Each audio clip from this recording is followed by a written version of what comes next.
మహోగ్ర రూపంతో విరుచుకుపడ్డ మూసి కాస్త నెమ్మదించింది. ఆ బ్రేకింగ్ చూస్తున్నాం. అర్ధరాత్రి నుంచి వణికించి ఇప్పుడు తగ్గుముఖం పట్టింది. వరద తగ్గడంతో పరివాహక ప్రాంత ప్రజలు ఊపిరి పీల్చుకుంటున్నారు.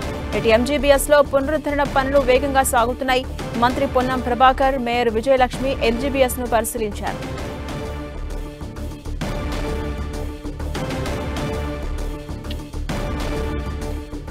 రాత్రి నుంచి ఉగ్ర రూపంగా ఉన్నటువంటి మూసి కాస్త నెమ్మదించింది. అర్ధరాత్రి నుంచి వణికించి ఇప్పుడు కాస్త తగ్గుముఖం పట్టింది. వరద తగ్గడంతో అటు పరివాహక ప్రాంత ప్రజలంతా కూడా ఊపిరి పీల్చుకుంటూ ఉన్నారు. ఇటు అధికారులందరూ కూడా ఆయా ప్రాంతాలను పరిశీలిస్తూ ఉన్నారు. ముఖ్యంగా ఎంజీబీఎస్ లో పునరుద్ధరణ పనులు వేగంగా కొనసాగుతూ ఉన్నాయి. మంత్రి పొన్నం ప్రభాకర్, మేయర్ విజయలక్ష్మి ఎంజీబీఎస్ ను పరిశీలించారు. అక్కడ పరిస్థితిని అడిగి తెలుసుకున్నారు.